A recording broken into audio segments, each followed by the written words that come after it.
ma fille. Le seul soulagement et le seul plaisir que les êtres créés peuvent m'apporter en ces temps-ci, c'est de se sacrifier volontairement pour moi. Mon sacrifice pour eux était entièrement volontaire.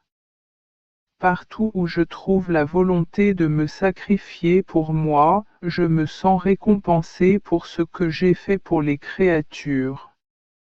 Alors, si vous me voulez, soulage-moi et fais-moi plaisir, sacrifie-toi volontairement pour moi. Quand il a dit cela, j'ai vu à la vitesse de la lumière, l'Église entière, les guerres auxquelles les religieux doivent faire face, et les guerres sociales. Il semblait y avoir une agitation générale.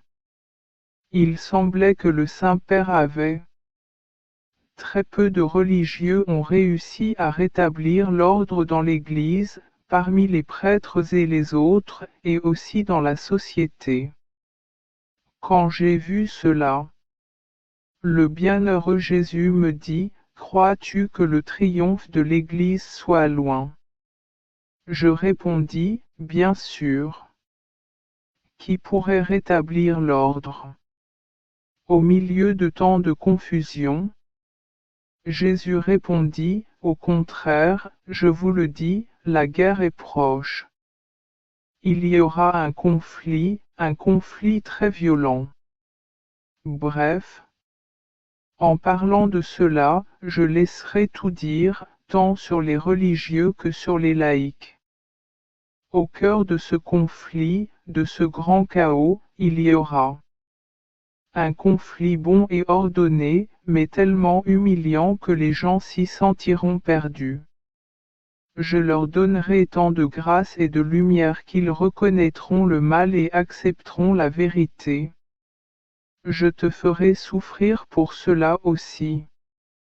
Si, malgré tout, ils ne m'écoutent pas, je t'emmènerai au paradis et tout deviendra encore pire. Plus grave et durera un peu plus longtemps. Alors viendra le triomphe tant attendu. Dans la divine volonté, ce qui s'y déroule est indélébile. Dieu lui-même ne peut annuler un seul acte accompli par la créature dans le fiat suprême.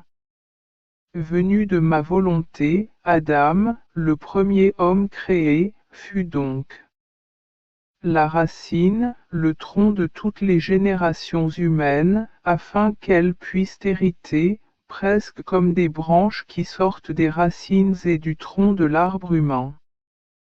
Comme toutes les créatures qui ont hérité dans la nature le germe et la semence du péché originel, ont hérité de ces premiers actes accomplis dans notre volonté, et qui constituent le commencement et la loi du royaume de notre divine volonté pour les créatures. Pour le confirmer, la Vierge Immaculée est venue agir et imiter les actes d'Adam de manière à compléter tout le royaume de la divine volonté et à être le premier héritier d'un tel royaume saint et à donner le droit à son chers enfants, d'en prendre possession.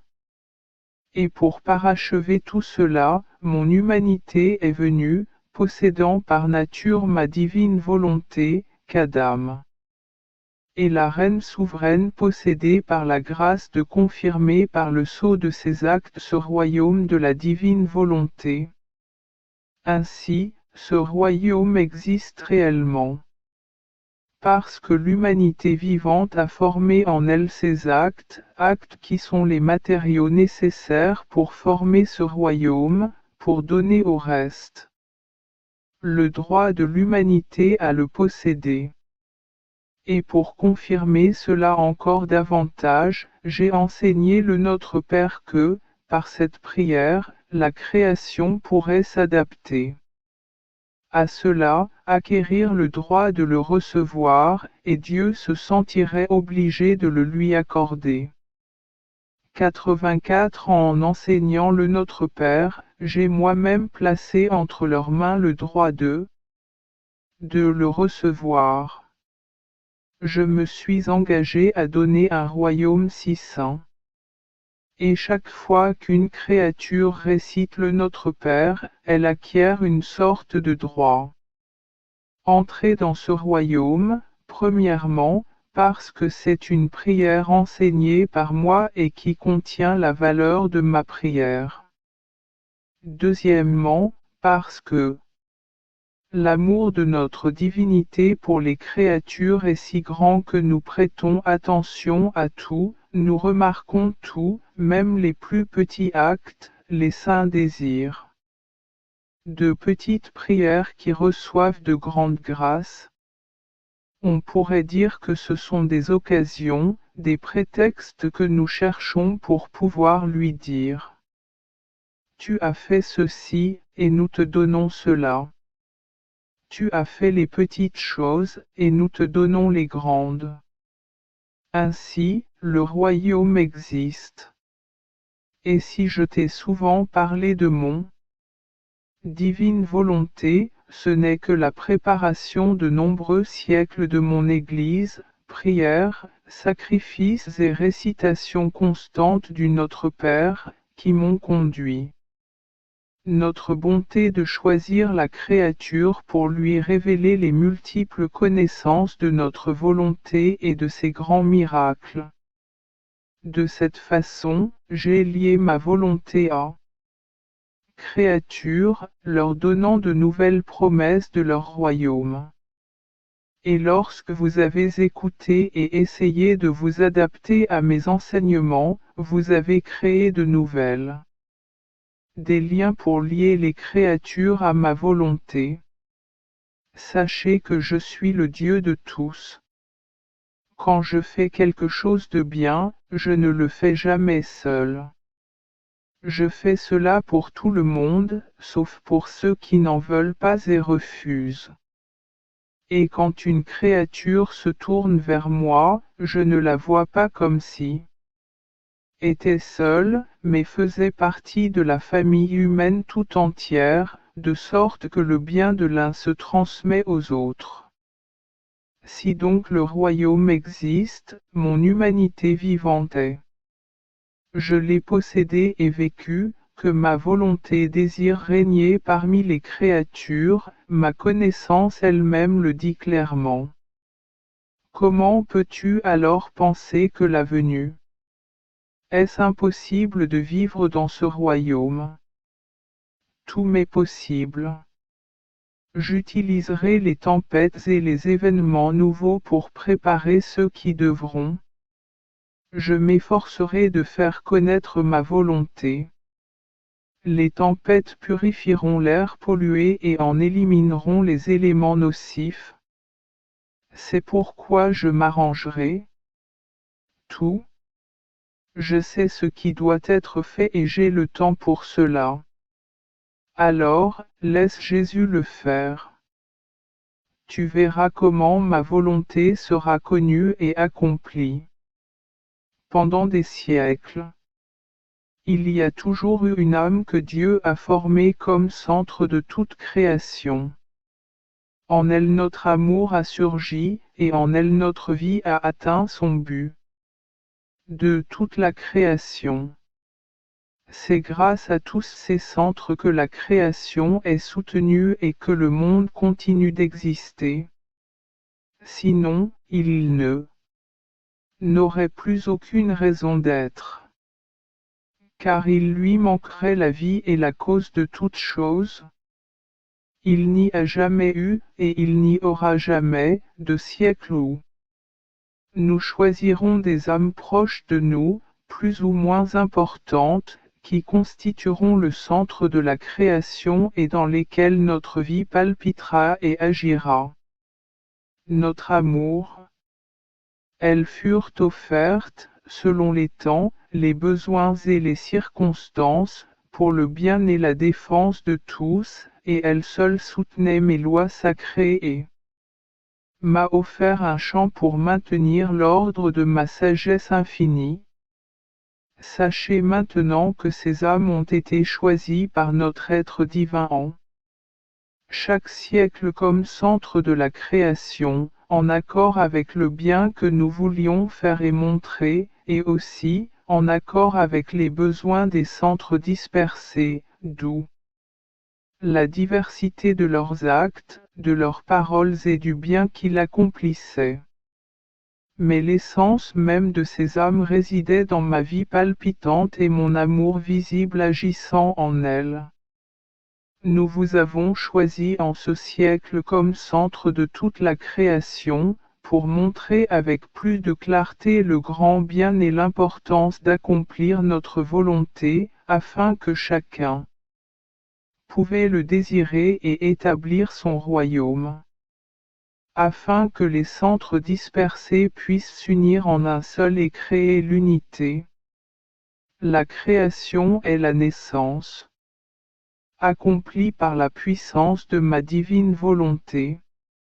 Il est juste et nécessaire que tous reconnaissent qui est cette mère qui les a mis au monde avec tant d'amour, afin que tous ces enfants pourraient s'unir à la volonté de leur mère. Avec une seule volonté, il nous sera facile de créer un centre unique où cette volonté céleste. La mère fera opérer notre vie divine et notre amour. D'autant plus que le vice dominant de ce siècle, l'idole de beaucoup, est la volonté humaine. Même en faisant le bien, nous voyons donc que de cette bonté découlent de nombreux vices et péchés. Cela montre que la source qui lui a donné vie n'était pas pure, mais le mal, car la vraie bonté sait produire de bons fruits. Ainsi, nous savons si le bien que nous faisons est vrai ou faux. Il y a une nécessité ultime de faire connaître ma volonté divine, le lien de l'unité, l'arme puissante de la paix, le restaurateur bienfaisant de l'humanité. Société. Je suis toujours dans les bras de la divine volonté qui façonne son jour de lumière dans ma petite âme, et même si un nuage apparaît ce jour-là, la puissance de sa lumière se concentre sur elle, et le nuage, se voyant observé, s'enfuit, se disperse et semble dire, tu vois, il n'y a pas de place pour moi en ce jour que la divine volonté façonne dans la création. Et elle semble lui répondre, là où je suis, il n'y a de place pour personne, car je veux un acte unique de ma volonté avec la créature, qui n'admet rien qui ne m'appartienne. Ô divine volonté, combien admirable, puissante et bien-aimée, et combien grande est ta jalousie là où tu règnes. Oh! Fais fuir toujours mes malheurs, mes faiblesses et les nuages de ma volonté, afin que mon jour était éternel, et le ciel de ma petite âme était toujours serein. Mais j'y ai pensé quand mon Jésus bien-aimé m'a dit, ma fille, ma bonne et lumière, si ce bien est accompli dans ma divine volonté, autant de rayons seront créés qu'il y aura de bonnes actions, et mon fiat se concentrera sur ces rayons. Lumière dans le circuit de sa lumière éternelle. Afin que ces actes s'accomplissent dans nos actes et remplissent une double fonction, l'une est la louange, l'adoration et l'amour éternel pour notre admirable majesté, et le second, la défense, la miséricorde, le secours et la lumière pour le genre humain, selon les circonstances. Ce qu'on y trouve. D'autre part, si les bonnes œuvres ne sont pas faites dans ma volonté et avec sa puissance, même si elles sont légères, elles n'ont pas la force de se développer et se figer dans le circuit de notre lumière et rester sans support, tels des rayons brisés, et donc sans vie éternelle. Sans source lumineuse, il existe un risque. s'estompera progressivement. Ma fille, ma volonté est infatigable. Souhaitant maintenir la vie, l'ordre et l'équilibre pour toutes les générations et l'univers entier. Elle ne peut et ne veut pas arrêter son travail. Chacun de ces mouvements est une naissance liée par des liens indissociables. L'air est l'image de mon will, personne ne le voit, mais il donne naissance à la respiration des créatures et est inextricablement lié à celle de l'homme. Oh! Si seulement l'air s'arrêtait. Si je ne permettais pas la respiration, la vie de toutes les créatures cesserait subitement. Ma volonté est plus que l'air, qui n'est qu'un symbole de ce qui produit la vie du souffle, vertu vitale de ma volonté divine. Ma volonté est la vie même, la vie incréée. Dieu a établi tous les actes, créatures et leur nombre. La promesse de ces actes, parce qu'ils sont établis par Dieu, est reprise par ma divine volonté, elle les ordonne et les introduit. Sa vie, mais qui permet que les actes établis par l'être suprême soient accomplis. La créature qui coopère et permet à la volonté divine de prévaloir sur qui, par sa coopération et sa domination, ressent le lien et l'inséparabilité avec elle, et sent que sa vie divine coule en lui. Acte. Mais si la créature ne coopère pas, elle perd le royaume de ma divine volonté. Au lieu d'accomplir ma volonté, elle accomplit la sienne. Tout acte de volonté humaine crée un vide dans l'âme pour le divin. Ce vide défigure la pauvre créature. Elle a été créée pour Dieu, et lui seul peut combler ce vide. Car toutes les actions accomplies devraient être imprégnées de l'essence divine. Oh! Que ces vides sont terribles! Ils ressemblent à des routes sinueuses, des actions sans origine ni vie divine. Rien ne détruit donc plus une créature que sa volonté. Ma volonté est un acte actif et continu qui se déroule à l'intérieur et à l'extérieur de la créature, mais qui reçoit cet acte opératoire. L'être qui la reconnaît dans toutes ses actions, celui qui l'aime, la respecte et l'apprécie. Étant reconnu, la volonté permet à son action active et continue de toucher l'être qui sent en lui-même, ses bras, la force de ses mouvements, la puissance vivifiante de son souffle. La vie se forme dans les battements de son cœur.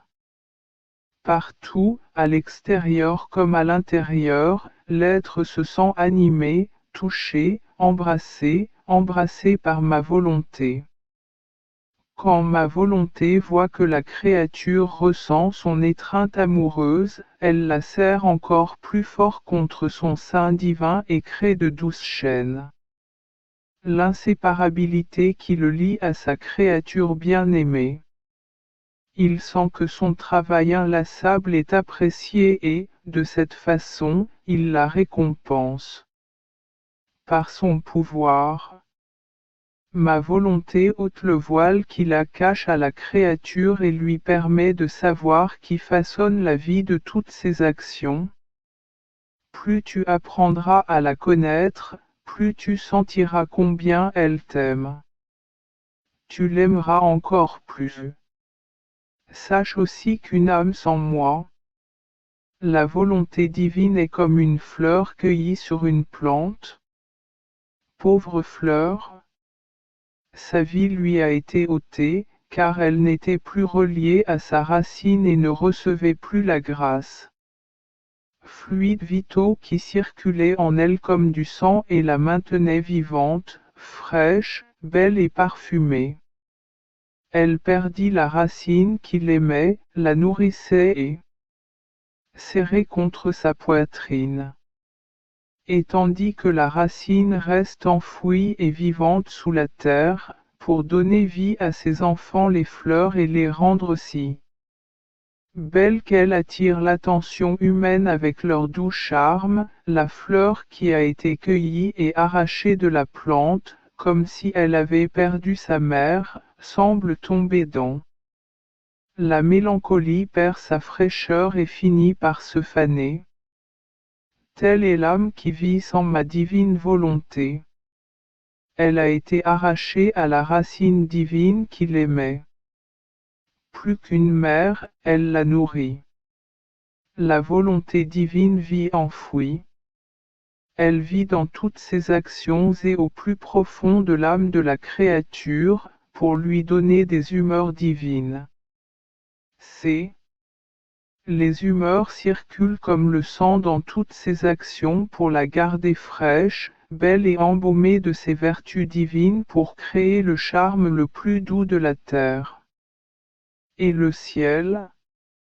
Mais lorsque l'âme est séparée de ma divine volonté, elle perd sa véritable mère, qui, la gardait sous sa protection maternelle, la gardait. Dans son ventre, elle se défendait contre tout et tout. Ces âmes finissent par être défigurées et perdre tout ce qu'elles avaient de bon, se sentant tristes et mélancoliques parce que ils vivent sans celui qui les a mis au monde, privés de la vie et des caresses de leur mère. On peut donc dire qu'ils sont, de pauvres orphelins, abandonnés et démunis. Pour se protéger, peut-être sont-ils tombés entre les mains de leurs ennemis et ont-ils été tyrannisés par leurs passions intérieures. Oh! Si la racine avait raison, combien de cris de désespoir y aurait-il? Il abandonna, voyant la vie arrachée à sa fleur et étant contraint d'y rester, comme une mère stérile sans la couronne de ses enfants. Mais si la plante ne pleure pas, c'est ma volonté qui pleure, en voyant tant d'enfants orphelins. Ce sont des orphelins volontaires qui vivent toute la souffrance d'un orphelin. Tant que leur mère vivra, elle ne cesse de se plaindre et de rappeler à tous autour d'elle la couronne de ses enfants. Je me sens victime de la volonté de Dieu, mais victime volontaire, non forcée. Je ressens aussi un profond besoin de faire un sacrifice de moi-même, ce qui me rend heureux dans le temps et l'éternité. Par conséquent, j'essaie de faire de toutes mes actions une proie pour la lumière de la volonté divine, sa sainteté, sa vie même. C'est une bonne chose que j'en ai fait ma proie. En devenant victimes les unes des autres, il me semble que nous entretenons une correspondance, un jeu et un amour qui brûlent de plus en plus des deux côtés. Perd sa fraîcheur et se fane. Telle est l'âme qui vit sans ma divine volonté. Elle a été arrachée à la racine divine qui l'aimait plus qu'une mère et la nourrissait. Divine volonté. Elle vit enfouie. Elle vit dans toutes ses actions et au plus profond de l'âme de la créature pour lui insuffler des humeurs divines. Ces humeurs circulent comme le sang dans toute son âme. Acte pour la garder fraîche, belle et embaumée de ses vertus divines, pour créer le plus doux charme de la terre et du ciel. Mais lorsque l'âme se détacha d'eux, ma divine volonté perd sa vraie mère qui, la gardait sous sa garde maternelle, la tenait dans son sein, la défendait de tout et tout. Ces âmes finissent par être défigurées et perdent tout ce qu'elles ont de bon, se sentant tristes et mélancoliques parce qu'elles vivent sans celui qui les a donné naissance, sans vie et sans les caresses de leur mère? On peut donc dire qu'ils sont, de pauvres orphelins, abandonnés et sans protection, peut-être tombés entre les mains d'eux, ennemis et tyrannisés par leurs passions intérieures. Oh! Si la Racine avait raison, combien de cris de désespoir pousserait-elle en voyant comment la vie, issue de ces la fleur est arrachée et contrainte de rester là, telle une mère stérile, privée de la couronne de ses enfants. Mais si la plante ne pleure pas, alors ma volonté. Elle pleure en voyant tant d'enfants orphelins. Ce sont des orphelins volontaires qui vivent toute la souffrance d'un orphelin aussi longtemps que leur mère est en vie. Elle n'a jamais. Il n'arrête pas de se plaindre et de rappeler à tout le monde autour de lui la couronne de ses enfants. Je me sens victime de la volonté de Dieu, mais d'un sacrifice volontaire, non forcé. Je ressens aussi un besoin profond de faire un sacrifice de moi-même, ce qui me rend heureux dans le temps et l'éternité. C'est pourquoi j'essaie de faire tout mon possible. Mes actions sont devenues la proie de la lumière de la volonté divine, de sa sainteté, de sa vie même. Il est bon que j'en ai fait ma proie, en devenant les victimes les unes des autres. Il me semble que nous entretenons une correspondance, un jeu et un amour qui s'enflamment de plus en plus de part et d'autre. Perd sa fraîcheur et se fane. Telle est l'âme qui vit sans ma divine volonté. Elle a été arrachée à la racine divine qui l'aimait plus qu'une mère et la nourrissait. La divine volonté vit enfouie. Elle vit dans toutes ses actions et au plus profond de l'âme de la création, pour lui insuffler des humeurs divines. Ces humeurs circulent comme le sang dans toutes ses actions pour la maintenir fraîche, belle et imprégnée de ses vertus divines, elle crée le plus doux charme de la terre et du ciel. Mais lorsque l'âme est séparée de ma divine volonté, elle perd sa véritable mère, qui la protégeait, la tenait dans son sein, la défendait contre tout et contre tout. Ces âmes, ils finissent défigurés et perdent tout ce qu'ils ont de bon, se sentant tristes et mélancoliques parce qu'ils vivent sans celui qui les a donné naissance, sans la vie et les caresses de leur mère. Mère, on peut donc dire qu'elles sont, de pauvres orphelines, abandonnées et sans protection, peut-être tombées aux mains d'ennemis et, tyrannisées par ses passions intérieures. Oh! Si la Racine avait raison, combien de cris de désespoir pousserait-elle en voyant la vie arrachée à sa fleur et forcée de rester là, comme une mère stérile, sans la couronne de ses enfants. Mais si la plante ne pleure pas, ma volonté pleure, en voyant tant de leurs enfants orphelins. Ce sont des orphelins volontaires qui vivent toute la souffrance d'un orphelin aussi longtemps que leur mère est en vie. Elle ne cesse de se plaindre et rappelle à tous ceux qui m'entourent la couronne de mes enfants. Je me sens victime de la volonté de Dieu, mais d'un sacrifice volontaire, non forcé. J'en ressens aussi un profond besoin. Je me sacrifie pour mon bonheur dans le temps et l'éternité. C'est pourquoi je m'efforce de faire de toutes mes actions une proie à la lumière de la volonté de Dieu, de sa sainteté, de sa vie même. Il est bon que je l'aie fait ma proie. En devenant victimes les unes des autres, il me semble que nous maintenons correspondance, jeu et amour qui brûlent de plus en plus des deux côtés. Sans vie et sans les caresses de la mère, on peut donc dire qu'ils sont pauvres. Orphelins, abandonnés et sans protection, peut-être tombés aux mains d'ennemis et tyrannisés par leurs passions intérieures. Oh!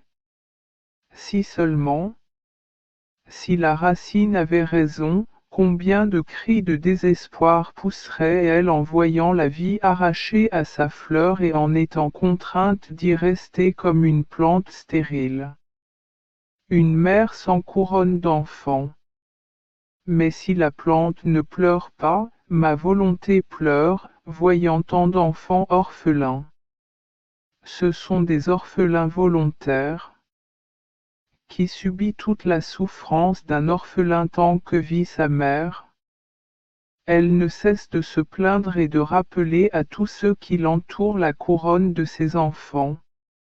Je me sens victime de la volonté de Dieu, mais par une offrande volontaire et non forcée.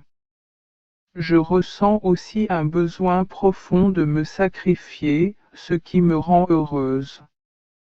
Le temps et l'éternité. C'est pourquoi je m'efforce de faire en sorte que toutes mes actions soient la proie de la lumière de la divine volonté, de sa sainteté, de sa vie même. Il est bon que j'ai fait de lui ma proie. En devenant victimes l'un de l'autre, il me semble que nous entretenons une correspondance, un jeu et un amour qui se renforcent. Brûle des deux côtés. Sans vie et sans les caresses de la mère, on peut donc dire qu'ils sont, de pauvres orphelins, abandonnés et sans protection. Peut-être sont-ils tombés entre les mains de leurs ennemis et tyrannisés par leurs passions intérieures. Oh! Si la racine avait raison, combien de cris de désespoir pousserait-elle? Voir la vie arrachée à sa fleur et être forcée d'y rester, telle une mère stérile sans la couronne de ses enfants. Mais si la plante ne, c'est ma volonté qui pleure, en voyant tant d'enfants orphelins. Ce sont des orphelins volontaires qui vivent toute la souffrance d'un orphelin, tant que leur. La mère est vivante. Elle ne cesse de se plaindre et de rappeler à tous ceux qui l'entourent la couronne de ses enfants. Je me sens victime de la volonté de Dieu, mais volontairement. Je ne suis pas forcée. Je ressens aussi un besoin profond de faire un sacrifice de moi-même, ce qui me rend heureux dans le temps et l'éternité. C'est pourquoi j'essaie de. Toutes mes actions sont devenues la proie de la lumière de la divine volonté, de sa sainteté, de sa vie même. Il est bon que j'en ai fait ma proie, en devenant mutuellement. Avec nos sacrifices, il me semble que nous entretenons une correspondance, un jeu et un amour qui brûlent de plus en plus de part et d'autre. Mon bien-aimé, entre en moi pour partager les souffrances de la ferveur de mon cœur. Il les a vues pour la gloire de la divine majesté et pour le bien des âmes. Efforcez-vous de combler ces vides par ma gloire. Vous y parviendrez en ne laissant passer aucun instant de votre vie qui ne soit uni à ma vie. Autrement dit, pour toutes vos actions, prières ou souffrances, repos ou travail, silence ou conversation. La tristesse ou la joie, ou même la nourriture que vous mangez, bref, à tout ce qui peut vous arriver, vous ajouterez l'intention de me donner toute la gloire qui devrait m'être rendue par ces actions. Ajoutez à cela l'intention de faire le bien, ce que les âmes devraient faire mais ne font pas, et pour me donner la gloire que je n'ai pas reçue à cause de cela. Si vous faites cela, vous comblerez d'une manière ou d'une autre les lacunes de la gloire que je dois recevoir des créatures, et mon cœur ressentira un rafraîchissement dans sa chaleur. De ce rafraîchissement jailliront des flots de grâce pour le bien des mortels, qui les rempliront d'une plus grande force pour. Je faisais le bien. Puis je suis retourné dans mon corps. Quand mon bien-aimé Jésus est revenu, j'ai eu presque peur de ne pas répondre aux grâces que le Seigneur m'avait accordées. Donne, après les paroles qu'il m'avait dites plus tôt et qui étaient gravées en moi, sois au moins reconnaissant. Voyant cette peur, Jésus. Il m'a dit, ma fille, prends courage, n'aie pas peur. L'amour récompensera tout. D'ailleurs, si tu mets vraiment ta volonté à faire ce que je veux, même si parfois tu échoues, je te le rendrai. Alors n'aie pas peur. Mais sache que le véritable amour est brillant et que le véritable génie, il accomplit tout. Quand l'âme est habitée par l'amour, cet amour qui s'attriste des souffrances de l'être aimé, comme si ces souffrances étaient les siennes. Propre, l'amour qui vient prendre sur lui la souffrance de ce que l'être aimé devrait souffrir, cet amour est le plus héroïque, c'est celui qui ressemble le plus à mon amour. En réalité, il est très difficile de trouver quelqu'un qui soit prêt à donner sa vie. Si, de tout ton être, il n'y a que l'amour. Si tu ne peux me plaire d'une manière, tu y parviendras d'une autre.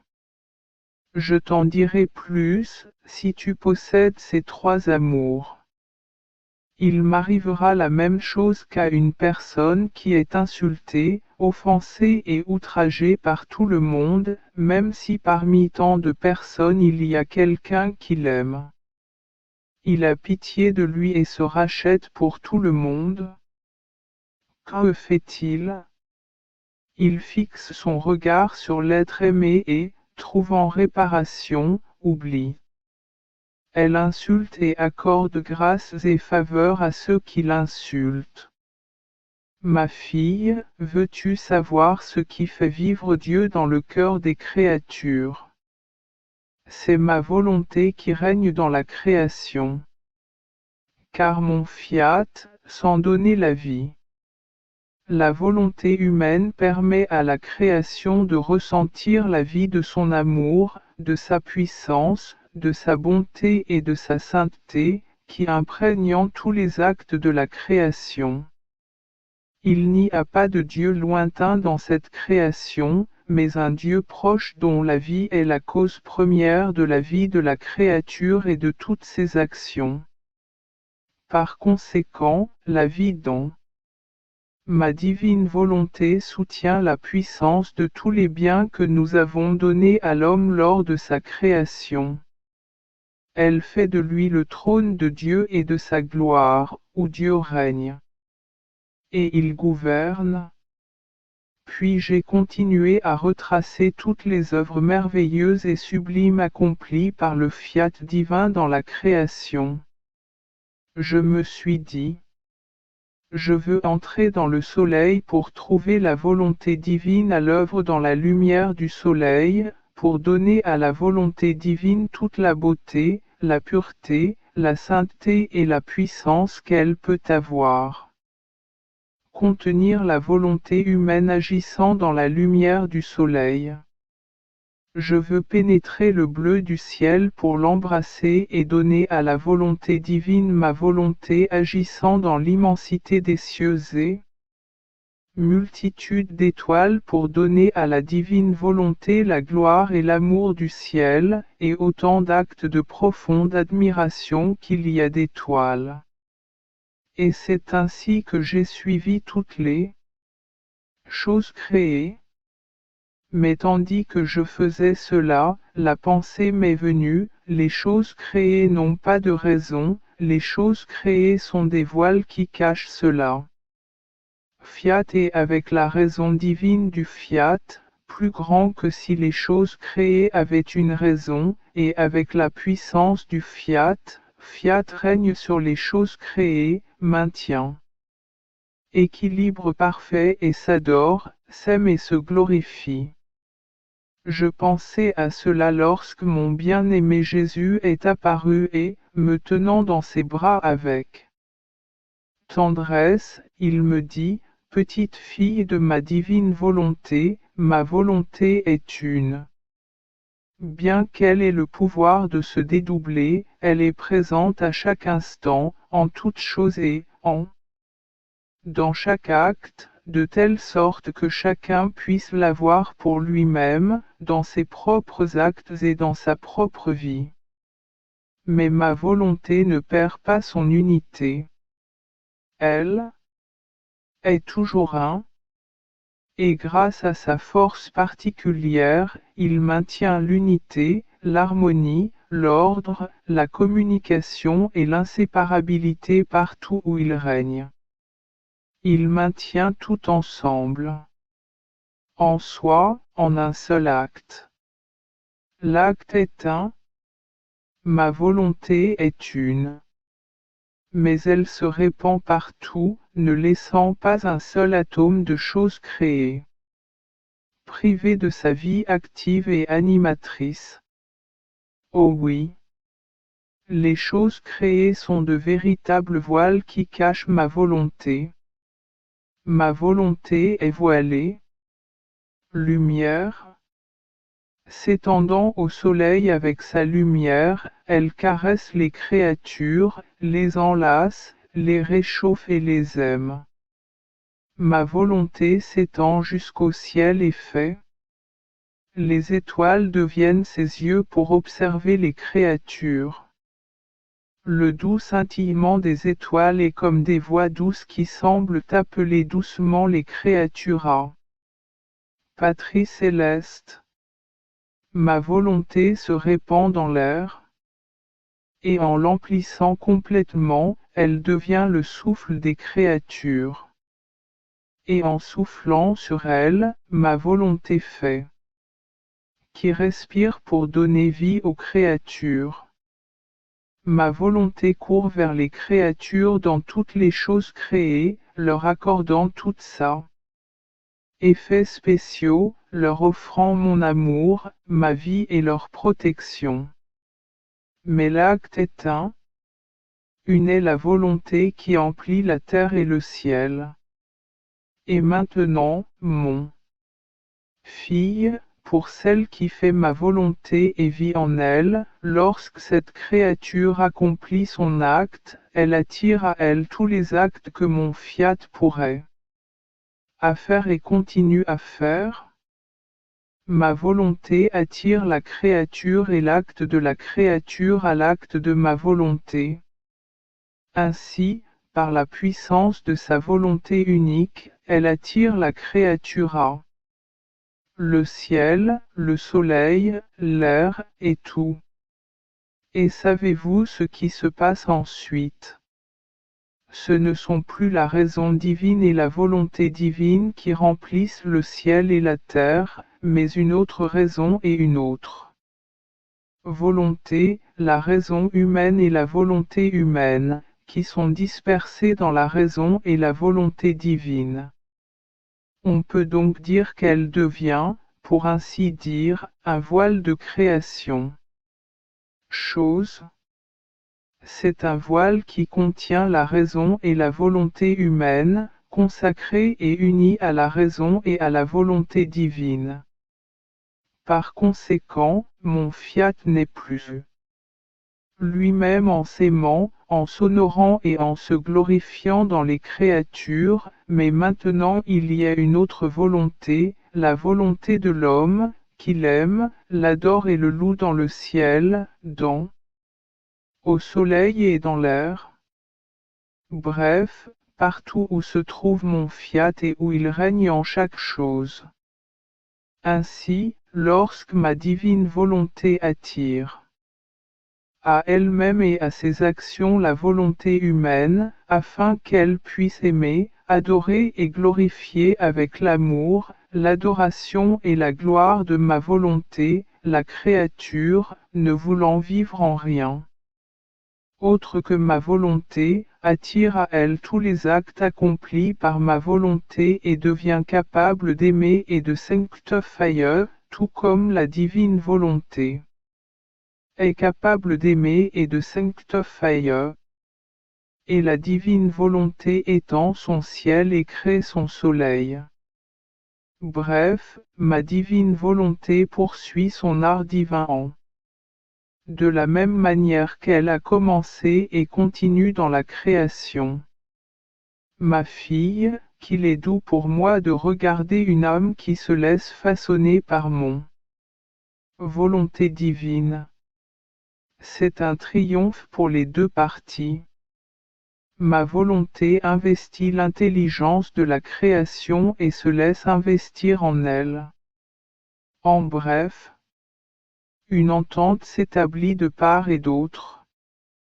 Ma volonté triomphe alors de toute pensée de la créature. Et la créature acquiert et porte triomphalement dans son esprit tant de pensées divines. Ainsi, ma divine volonté triomphe en donnant à la créature et en prenant possession d'elle. L'âme triomphe lorsque cela, il le désire et le reçoit. Et en le remplissant complètement, il devient le souffle des créatures. Et en soufflant sur elles, ma volonté les fait respirer pour leur donner la vie. Ma volonté court vers les créatures dans toutes les choses créées, leur conférant tous ces effets particuliers, leur offrant. Donne-leur ton amour, ta vie et leur protection. Mais l'acte est une est la volonté qui emplit la terre et le ciel. Et maintenant, ma fille, pour celui qui accomplit ma volonté et vit en elle, lorsque cette créature accomplit son acte, elle attire à elle tous les actes que mon fiat a pu accomplir et accomplit encore. Ma volonté attire la créature et l'acte de la créature vers l'acte de ma volonté. Ainsi, par la puissance de sa volonté unique, il attire la créature vers le ciel, le soleil, l'air et tout. Et savez-vous ce qui se passe ensuite? Ce ne sont plus la raison divine et la volonté divine qui remplissent le ciel et la terre, mais une autre raison et une autre volonté, la raison humaine et la volonté humaine. Volonté, dispersée dans l'esprit et la volonté divine. On peut donc dire que cela devient, pour ainsi dire, un voile sur les choses créées. C'est un voile qui contient en lui-même l'esprit et la volonté humaine, consacrés et unis à l'esprit et à la volonté divine. C'est pourquoi mon fiat n'est plus seul à aimer, honorer et de s'adorer dans les créatures, mais il existe désormais une autre volonté, celle de l'homme, qui l'aime, l'adore et le glorifie dans le ciel, dans le soleil et dans l'air. Parlant, partout où se trouve mon fiat et où il règne en chaque chose singulière.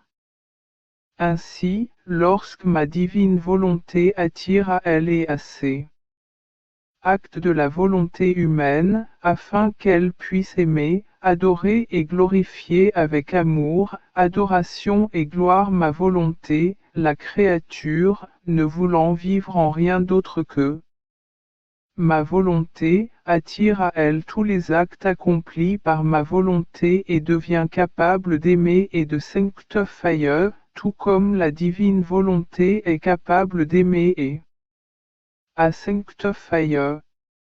Et la divine volonté étend son ciel et crée son soleil. Bref, ma divine volonté poursuit son art divin de la même manière qu'il a commencé et le continue dans la création. Ma fille, qu'il m'est doux de voir une âme qui se laisse façonner par ma divine volonté. C'est un triomphe. Des deux côtés, ma volonté investit l'intelligence de la créature et elle se laisse investir en elle. En bref, une compréhension est créée. Des deux côtés, ma volonté triomphe alors de toute pensée de la créature. Et la créature acquiert et porte triomphalement dans son esprit tant de pensées divines. Ainsi, ma divine volonté triomphe en donnant à la créature et en la prenant possession. L'âme triomphe lorsqu'elle la désire et la reçoit.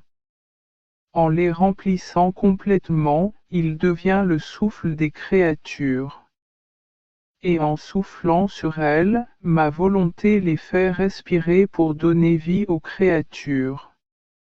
Ma volonté court vers créatures dans toutes les choses créées, leur conférant tous ses effets spéciaux, leur offrant son amour, sa vie et leur protection. Mais l'acte est unique. Une est la volonté qui emplit la terre et le ciel.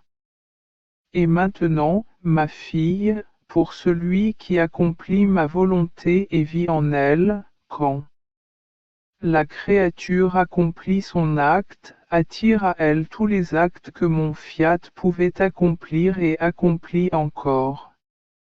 Ma volonté attire la créature et l'acte.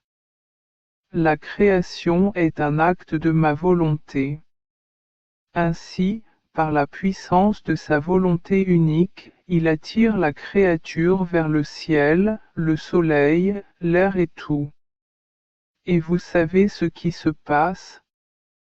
Plus tard. Ce ne sont plus l'Esprit divin et la volonté divine qui remplissent le ciel et la terre, mais un autre esprit et une autre volonté, l'esprit humain et la volonté humaine, qui se dispersent dans raison et volonté divine. On peut donc dire qu'elle devient, pour ainsi dire, un voile sur les choses créées. C'est un voile qui contient en lui la raison et la volonté humaine. Volonté, consacrée et unie à la raison et à la volonté divine. Ainsi, mon fiat n'est plus seul à s'aimer, à s'honorer et à s'adorer dans les créatures. Mais maintenant il y a une autre volonté, la volonté de l'homme, qui l'aime, l'adore et le glorifie dans le ciel, dans le soleil et dans l'air. Bref, où qu'il soit. Mon fiat est là où il règne en chaque chose. Ainsi, lorsque ma divine volonté attire à elle et à ses actions la volonté humaine d'aimer, adorer et glorifier avec amour, adoration et gloire de ma volonté, la créature, ne voulant vivre que par ma volonté, attire à elle tous les actes accomplis par ma volonté et devient capable d'aimer et de sanctifier, tout comme la divine volonté est capable d'aimer et de sanctifier. Et la divine volonté étend son ciel et crée son soleil. Bref, ma divine volonté poursuit son art divin de la même manière qu'elle l'a commencé et continue dans la création. Ma fille, comme il est doux pour moi de voir une âme qui se laisse façonner par ma divine volonté. C'est un triomphe pour les deux parties. La volonté investit l'intelligence de la créature, et la créature se laisse investir dans sa fonction. En bref, une entente s'établit de part et d'autre. Ma volonté triomphe alors de toute pensée de la créature. Et la créature acquiert et porte triomphalement dans son esprit tant de pensées divines. Ainsi, ma La volonté divine triomphe en donnant à la créature et en prenant possession d'elle. L'âme triomphe lorsqu'elle la désire et la reçoit en lui offrant ça. L'amour, ta vie et leur protection. Mais l'acte est un. Une est la volonté qui emplit la terre et le ciel. Et maintenant, ma fille, pour celui qui accomplit ma volonté et vit en elle, lorsque cette créature accomplit son acte, elle attire à elle tous les actes que mon fiat a pu accomplir et accomplit encore. Ma volonté attire la création et l'acte de création à l'acte de ma volonté. Ainsi, par la puissance de sa volonté unique, il attire la créature vers le ciel, le soleil, l'air et tout. Et savez-vous ce qui se passe ensuite? Ce ne sont plus l'Esprit divin et la volonté divine qui remplissent le ciel et la terre, mais un autre esprit et une autre volonté, l'esprit humain et la volonté humaine, qui sont dispersés dans l'esprit et la volonté divine. On peut donc dire qu'ils deviennent, pour ainsi dire, un voile sur les choses créées. C'est un voile qui contient en lui-même raison et volonté humaine, consacrée et unie à la raison et à la volonté divine. Mon fiat n'est donc plus seul à s'aimer, à s'honorer et à s'adorer dans les créatures, mais il y a maintenant une autre volonté, celle de l'homme, qui l'aime, l'adore et le glorifie dans le ciel, dans le soleil et dans l'air. En bref, où que soit mon fiat et où il règne en chaque chose. Ainsi, lorsque ma divine volonté attire les êtres humains à elle et à ses actions, je veux que la créature aime, adore et glorifie avec amour, adoration et gloire ma volonté, ne voulant vivre que de ma volonté. Attire à elle tous les actes accomplis par ma volonté et devient capable d'aimer et de sanctifier, tout comme la divine volonté est capable d'aimer et de sanctifier. La divine volonté étend son ciel et crée son soleil. En bref, ma divine volonté perpétue son art divin de la même manière qu'elle a été créée, a commencé et continue dans la création. Ma fille, qu'il m'est doux de voir une âme qui se laisse façonner par ma divine volonté. C'est le triomphe des deux. Page. Ma volonté investit l'intelligence de la créature, et elle se laisse investir en elle. Bref, une compréhension se crée après. Des deux côtés, ma volonté triomphe alors de toute pensée de la créature. Et la créature acquiert et porte triomphalement dans son esprit tant de pensées divines. Ainsi, ma divine volonté triomphe en donnant à la créature et en prenant possession d'elle. L'âme triomphe lorsqu'elle le désirée reçoit. Il leur offre son amour, sa vie et leur protection. Mais l'acte est un. Une est la volonté qui emplit la terre et le ciel. Et maintenant, ma fille, pour celui qui fait ma volonté et vit en elle, lorsque cette créature accomplit son acte, elle attire à elle tous les actes que mon fiat pourrait faire et continue à agir. Ma volonté attire la créature et l'acte de la créature vers l'acte de ma volonté. Ainsi, par la puissance de sa volonté unique, elle attire la créature vers le ciel, le soleil, l'air et tout le reste. Et savez-vous ce qui se passe ensuite? Ce ne sont plus la raison et la volonté divine qui remplissent le ciel et la terre, mais une autre raison et une autre volonté. la raison et la volonté humaine, dispersées dans la raison et la volonté divine. On peut donc dire que cela devient, pour ainsi dire, un voile sur les choses créées. Est un voile qui contient la raison et la volonté humaine, consacrée et unie à la raison et à la volonté divine. Mon fiat n'est donc plus seul dans cette situation. Il s'aime, s'honore et s'adore dans les créatures, mais maintenant il y a une autre volonté, la volonté de l'homme, qui l'aime, l'adore et le glorifie dans le ciel, dans le soleil et dans l'air. Bref, partout où se trouve mon fiat et où il règne en chaque chose. Ainsi, lorsque ma divine volonté attire à elle et à ses actions la volonté humaine, afin qu'elle puisse aimer, adorer et glorifier avec l'amour, l'adoration et la gloire de ma volonté, la créature, ne voulant vivre en rien d'autre. Car seulement par ma volonté, il attire à lui tous les actes accomplis par ma volonté et devient capable d'aimer et de sanctifier, comme la divine volonté est capable de le faire. D'aimer et de sanctifier. Et la divine volonté étend son ciel et crée son soleil. Bref, ma divine volonté poursuit son art divin de la même manière.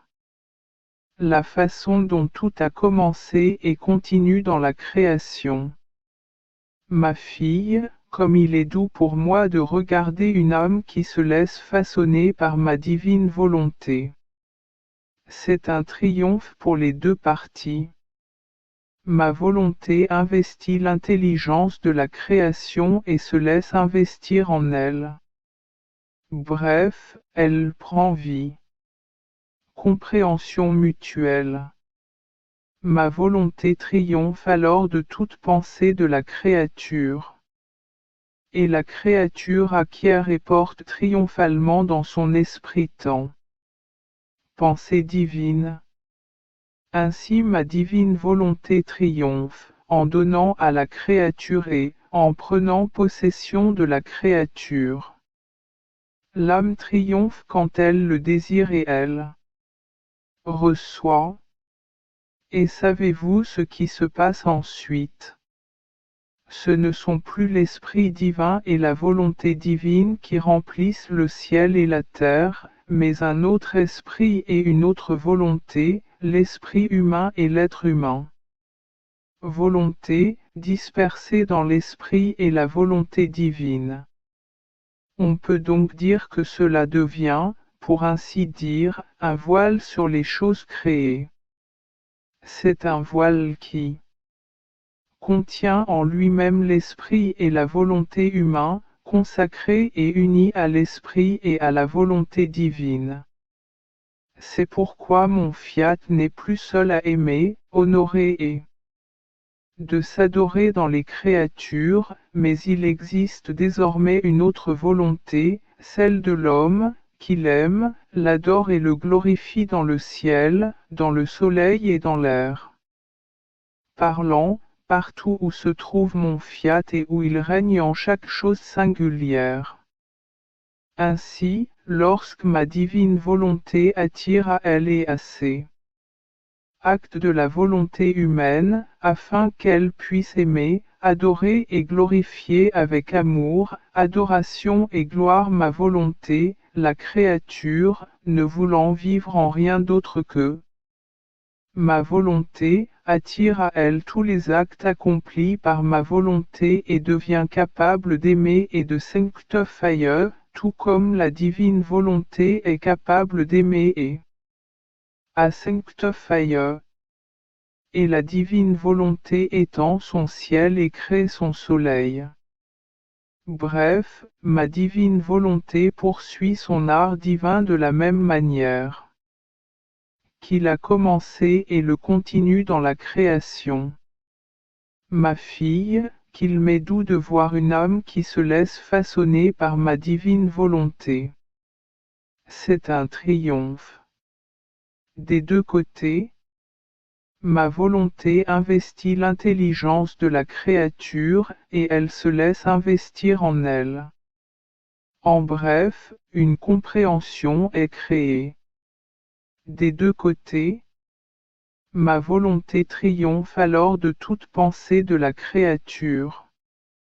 Et la créature acquiert et porte triomphalement dans son esprit tant de pensées divines. Ainsi, ma divine volonté triomphe en donnant à la création et en la prenant possession. L'âme triomphe lorsqu'elle la désire et la reçoit. Et vous savez, que se passe-t-il ensuite? Ce ne sont plus l'Esprit divin et la volonté divine qui remplissent le ciel et la terre, mais un autre esprit et une autre volonté, l'esprit humain et la volonté humaine, qui sont dispersés dans l'esprit et la volonté divine. On peut donc dire qu'ils deviennent, pour ainsi dire, un voile sur les choses créées. C'est un voile qui contient en lui-même raison et volonté humaine, consacrée et unie à la raison et à la volonté divine. Mon fiat n'est donc plus seul à s'aimer, à s'honorer et à s'adorer. Dans les créatures, mais il y a maintenant une autre volonté, celle de l'homme, qui l'aime, l'adore et le glorifie dans le ciel, dans le soleil et dans l'air. En bref, où que soit mon fiat et où il règne en chaque chose. Ainsi, lorsque ma divine volonté attire les êtres humains à elle et à ses actions, je veux que la créature aime, adore et glorifie avec amour, adoration et gloire ma volonté, ne voulant vivre que de ma volonté. Attire à elle tous les actes accomplis par ma volonté et devient capable d'aimer et de sanctifier, tout comme la divine volonté est capable d'aimer et de sanctifier.